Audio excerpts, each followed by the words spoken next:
Welcome to this segment about the importance of grief support groups. As we've been talking about earlier, for grief, it is really important and one consideration in treatment to offer the support group. With me today, I have one of our colleagues, Doretha Reed, who I appreciate coming and spending time with us today. She's active in leading some grief support groups, so I felt like she would be someone who's had some experience with grief support groups and maybe could share a little bit about some of the things that people are looking for and the roles that may or may not be helpful to them in their grief recovery. So we thank you again for being willing even to participate today and share. Thank you, Michelle, for having me to participate in this discussion. Well, grief for me, those that are coming into our grief support group are those that are that have not been able to process their loss. So when coming to grief support group, they are seeking to find some answers. Some of the situations are very unique, and that's one of the things I tell people that's in the group. Each situation is unique, so I can't offer you advice from my experience because my experience as a daughter may be different from yours as a husband and a wife situation. Okay. So therefore the emotions would be totally different, and I ask that they respect the difference, but at the same time they can come together and glean from each other's story because they're going through a grief journey. It's not something that can be done, overnight. Sure. It's something that has to be a path that you have to take. Will you be successful in that direction immediately? No. It's going to take a moment or two. One of the things I tell them to do, take away a measuring stick. Our society has a measuring stick. Wow. They give you 3 to 5 days to come back to work after you lost a loss of a loved one that's close. That's not a reality. Sure. Because at that point in time, they have not even begun to process the loss. So what we do in a support group, we offer that you deal with what you feel, your true emotions. If you feel like crying, it's okay. If you feel like screaming, it's okay. If you feel like questioning God, it's nothing wrong with that. God wants us to come to Him humbly, with these questions because that's how much He loves us. And so that's one of the things that we talk about within the group. The other thing that we kind of focus on how much grief is actually not a part of our church, but it should be. We need to teach it's okay to grieve. It's nothing about lack of faith. Sure. One of the myths is that why are you crying? It should be over with by now. It's been 6 months. That has nothing to do with that. Sure. That does not tell me I don't have faith because I'm crying too long, or I don't trust God, or God is not my healer. It's just that if I lost my spouse, when God said He has joined you together, He joins you here. Now it's like a rip has been ripped apart. It's a fresh wound that's open. How is that wound going to heal? And if you're married 40 years, 50 years, 10 years, 5 years, that's a rip before, that is ripped away from you. So now I have to get that wound healed. Some of the things that we do that we don't allow people to get healed is we say, oh, you're going to get married again. God's going to bless Quick you. solutions. Bumper sticker it's like, answers. I don't want to get married again, that person would say. Sure. So we're not allowing them to be who they are, and we're not allowing them to do them. So those are some of the things that we do within a support group, and it's a we ask each person respect one another. Sure. Give them 5 minutes to talk, so one person don't control the group. Okay, and it's very important. And then if you have that person that's not going to share anything, that's okay too, because they need to feel comfortable, confidence, and that the information that they're sharing is confidential. It's not shared with anyone except for when I hear there may be some suicide ideations or it may be some harm to others. because of what they're feeling. And one of the things that I do at the end of our group is always ask, how do you feel? Because for me it's important that they don't drive off Right. in an emotional turmoil. Sure. Okay, it's very important that we focus on, how are you feeling? How are you okay? To process what we just talked about, because we've talked about a lot of things, and this is opening up some thoughts. So when you're driving down the street, you may think about some of those thoughts. So several things I just want to check and make sure we're hearing you right, because again, this is an instructional video for you counselors to make sure that we're hearing not just what we're taught as counselors, but also what the people attending the grief groups may need. So from both angles of it. First of all, if I hear you right, I hear you saying that process is key. That the main thing is, before we even start the group, highlighting that grief has to do with process. Just like anything that we're doing in counseling or support group, there's a process that it entails, and that we should be flexible, empathic, supportive of each other to allow there to be freedom within that process and not judge each other's grief experience. So there's some standards with that sound like they're set up initially to allow to do that. And that is correct. That's what they need to process. And then I also hear there's freedom to be discussing the assumptions. So both the assumptions and the hurts of things that, maybe were what I call the bumper sticker answers. Right. The things that people say, like, it'll just get better with time, let God handle it, or, well, they're in a better place, Right. or you'll get married in another year, you'll find a good person, or something that... Right. So what do those bumper sticker answers do? What kind of effect do they have on the people when you talk to them in the grief support? What are they sharing happens to them when they hear these one-liners that people may intend well, but what kind of effect is that having on the people? That affects them in a way that they actually are stunned, don't know what to say, and then that makes them go through a delayed process. The reason being because now I can't be true to what I feel because of what someone else's impression or thoughts are interpreting what they should be. For instance, if I talk to you about my situation of my loss, and you keep saying that I'm going to get married again, so then now I don't feel comfortable to share my pain. So I'm internalizing that. I'm not sharing. I'm not talking. I can't find my support system that I need, that I can feel comfortable to share my inner feelings in order for me to get healed. So within our churches and within our community organization, sometimes we are not allowing people to get whole because we're pushing them back with some of the things that we're saying to them. So again, our goal as counselors would be, again, to meet the client where he or she's at and foster that emotional healing.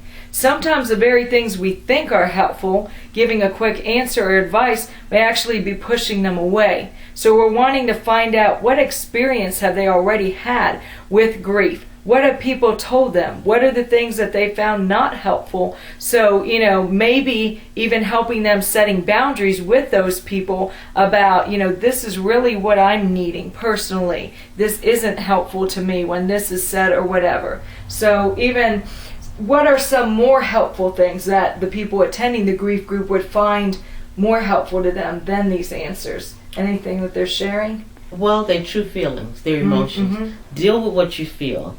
If you don't feel like answering, just tell them at this point in time, I really don't want to discuss it. And not to hurt their feelings, Sure. but what I have them to focus on, this is about you, not the other person that is talking to you. So you have to realize that you are talking about you. You're the one that has had the loss.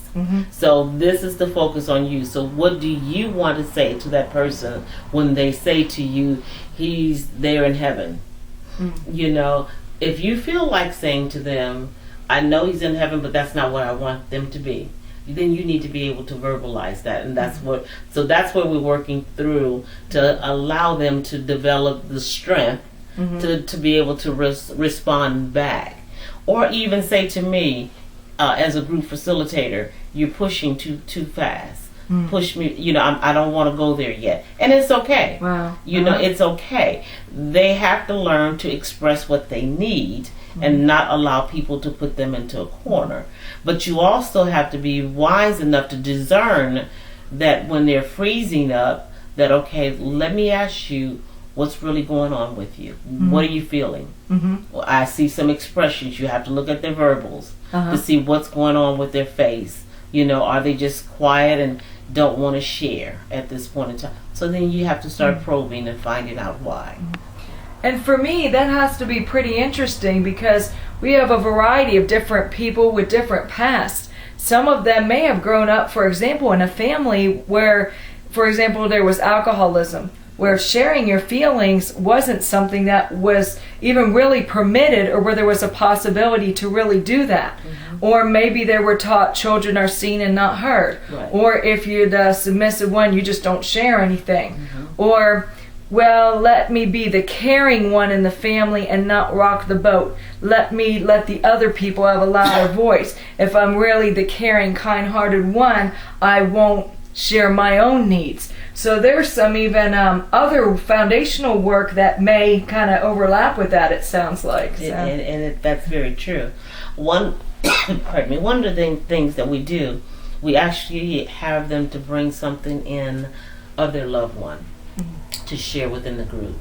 And that opens up a little door for them to be able to start having some conversation about something that they've got that's special.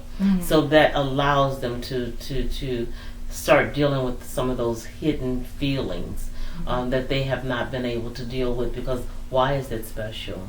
What and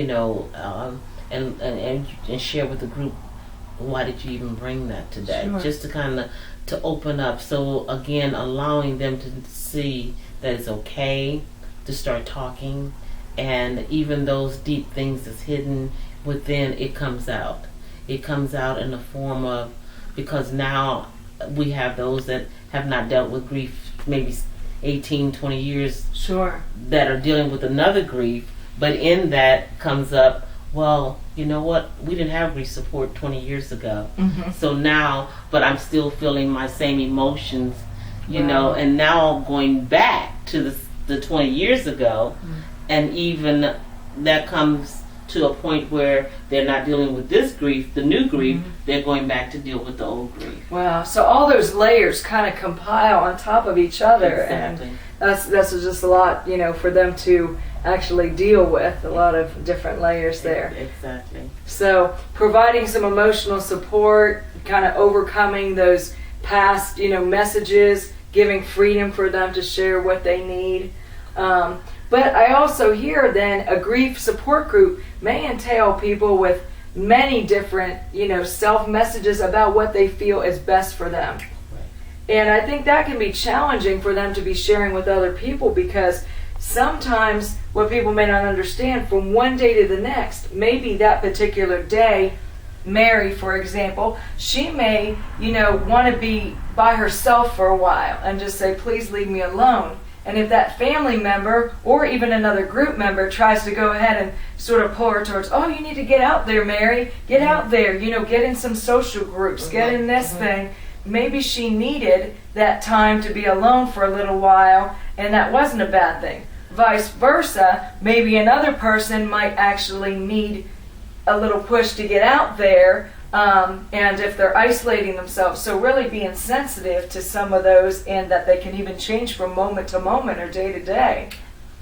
They will have a wealth of emotions from day to day. And that experience we talk about. You may cry this moment, and the next moment you may have great joy. It's okay. It's okay. Whatever you at, it's okay. You're allowed, because this is your loss. And so that's what we kind of hone into, that don't focus on anyone else or other people and how they're processing. This is about you. Sure. If you don't feel like getting out of bed for a few days, it's okay. Now, if you stay there for a week, then there's a concern. But if a few days, it's okay. It's okay to have the tears if you're working, because you're at work And this is new. This is not something that just happened and I'm supposed to turn your emotions on and off. No, you need to work through it. Get up and go to the bathroom and cry. If you feel like screaming and you know you can't scream, go to the bathroom and open up your mouth and just, act like you want to scream, and you will feel the relief in yourself. And that's what's so important with grief. We don't allow people to grieve whatever situation that they're in. We have expectations, and they're false expectations. We're pushing our members or our co-workers or our peers into a situation that they're not ready to deal with. Grief is very real. It's very emotional, and we need to allow people to feel what they feel, and it's okay. The other phrase I heard you use earlier, which, colleagues, we hear this phrase a lot in the literature that we're discussing for this grief seminar, that we hear about what they call the meaning-making hypothesis, and that people strive to make meaning of their grief experience. That's basically a phrase I heard you say, that one of the central tasks pretty much that you're even seeing with the people in the grief support group is trying, whether it's a symbolic meaning or reconstructing the almost narrative or story behind the events that led to the grief, just sort of making sense of, why did this happen? Why did it happen to me? What does this mean? Is there a purpose behind it, kind of thing? Right. That's something, and sometimes we don't have those answers, and it's okay, because we know that all of us is going to travel that road one day. So the timing is what we are not aware of, and so with the timing, even though it may be someone that is terminally ill, and we know that they only have a period of time to live, it's still a grief that I have to process. And it's just not something that we can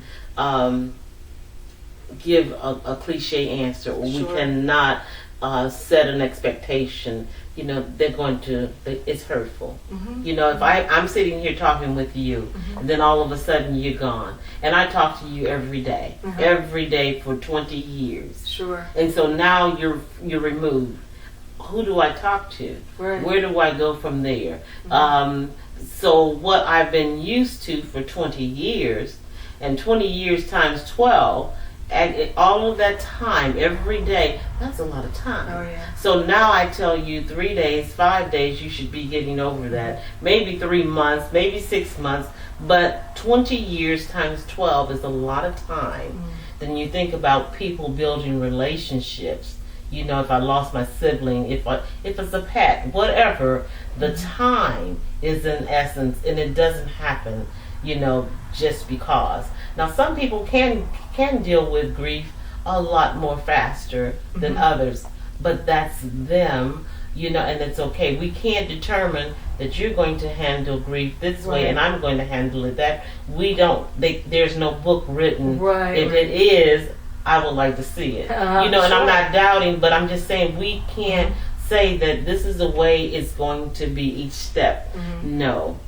Your emotions are fearfully and wonderfully made. We don't know how you're going to respond, but we're going to pray for you that you respond accordingly and that God will allow you to go through that journey. And so one of the things you're also highlighting, and this actually taps into some of the other things we talk about as well, is that where we previously thought about the stage theories of you do number 1, then number 2, then number 3, then you reintegrate your life and you let go, and wow, it's great. A certain amount of time later, a year later, well, it's like the loss never happened. That what you're highlighting is a very critical and important point, that's very unrealistic, and that actually what tends to happen, if I hear you right, is that people move back and forth while there may be a general progression in some direction towards making meaning and then releasing, that there may be a time, especially maybe around anniversaries or holidays, where they may go back to the shock phase or feeling disoriented again. Correct. Right. And that's very natural, and that's very crucial in the support groups to be there for that anniversary year, that first year anniversary of that death, the first year anniversary of their birthday. Because they're going to experience all those emotions where they thought they were doing much better, and now maybe they're not attending the group. Well, if there's a need for them to come back, guess what? It's okay. Sure. It's okay for them to have those emotions. There's nothing wrong with them to have those feelings. And according to our society, it is. But that's a myth. It is not. It is okay for them to have those feelings. So that's what we really have to continue to focus on. And again, I always say they have to do you. They have to do themselves. And they cannot do anyone else. Sure. I think that's an important point. Now, one of the things we talk about a lot of times in counseling is working with collateral sources. So building support systems. You mentioned, the church community, the community maybe around where they live, family members and whatever. And so I'm wondering, are there, what are some of the support systems that you think are most important, or what could some of these support systems be doing when someone's going through grief to assist them in their grieving process? Well, one of the things that they can do is actually they need to first find a good friend that will not feel imposed upon if I'm sharing my feelings, or that friend do not push away and say, it's okay, I've had enough, I'm tired. No, allow them to go through that process. That's one of the options. They need to find a good support system, even outside of a church, even outside of their community, because it may be sometimes that they just need to just talk. Sure. Talk about those fun times. Talk about those challenging times in the relationship. Because it could be mixed with some guilt. It could be mixed with some enthusiasm. Again, all of those different emotions that they may be experiencing. So how do they process that? If I don't talk about it, I can't process it because it's in my head. And we know the enemy gets there. And so now, and he can just kind of impregnate us with the wrong thoughts. If I talk about it, then I'm releasing it. And then the Lord can actually begin to do some work with me in that. So the other thing that we have discovered, that as if it's a widow, they got so many different needs, whether it's financial, or is the insurance together, legally, what is established, the home, the car, different challenges. Now all of these emotions or feelings are coming up. I've never taken my car to a car wash. Didn't have to get an oil change.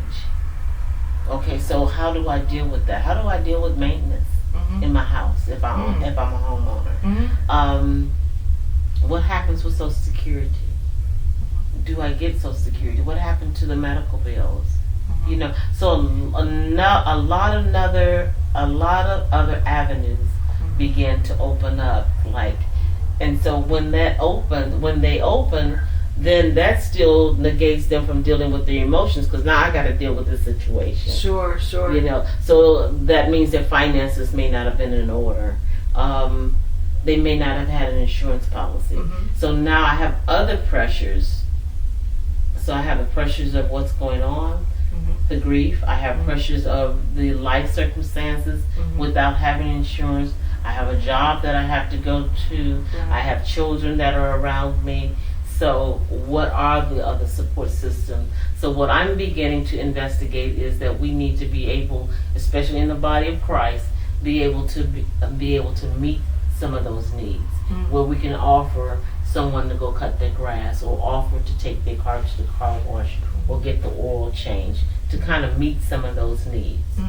So I like that you're highlighting the practical. So if I hear you right, I hear that the counseling support group, whether it's in the counseling office, in a church setting, in a community organization, it must relate to connecting them to other support things, and also answering some practical questions. So not just the emotional freedom and the process, which is essential, but also, what do I do from here? Right. That someone needs to walk alongside them, even if we're not the one as a counselor to teach them how do I deal with my car? How do I do the budget? Right. But we can refer, we talk about continuity of care, we talk about working with other sources. That I hear you highlighting those principles of referral to appropriate community sources, or connecting with those even within the counseling context to where that person, has what their appropriate treatment goals would be for them. Correct. So. Yes.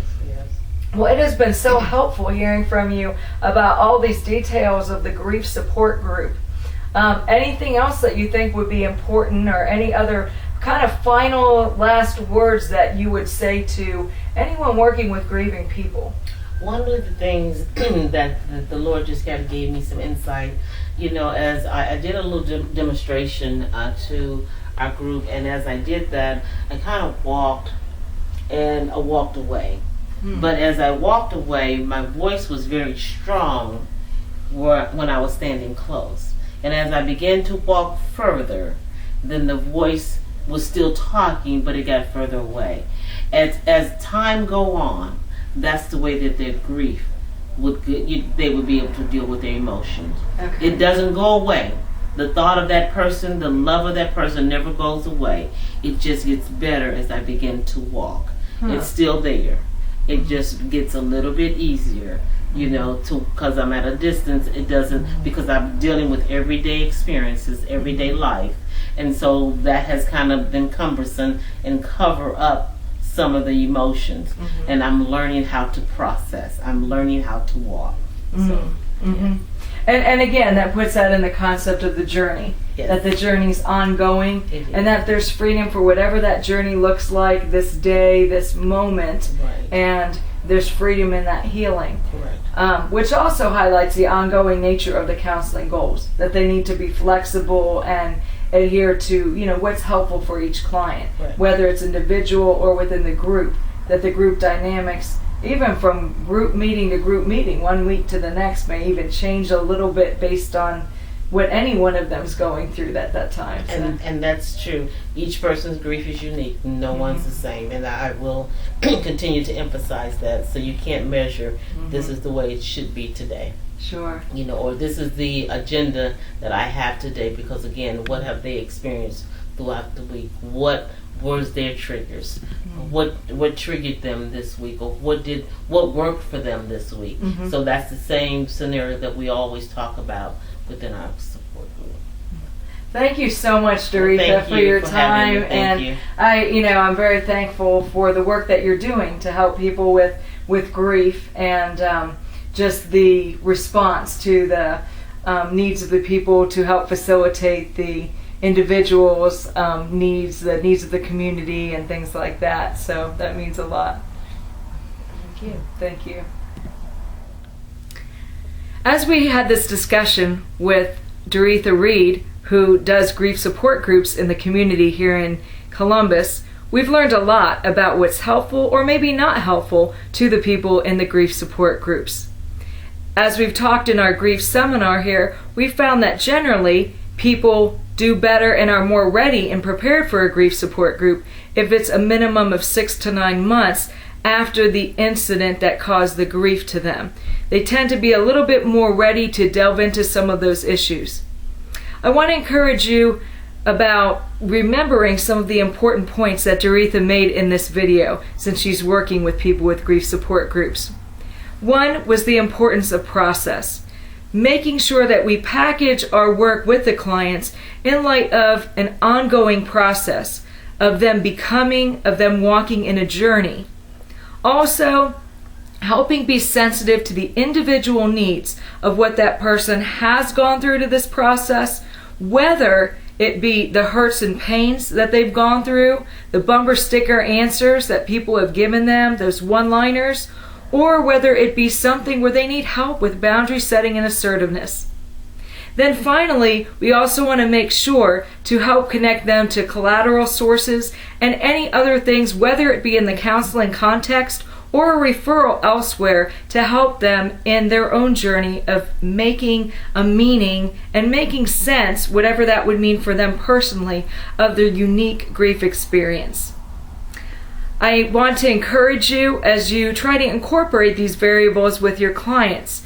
again to focus on these different steps and realize again that the grief stages that we used to be taught about aren't necessarily linear, but are part of this journey and process that we've learned from Doretha. Thanks again for attending this grief seminar, and I wish you well in your practice.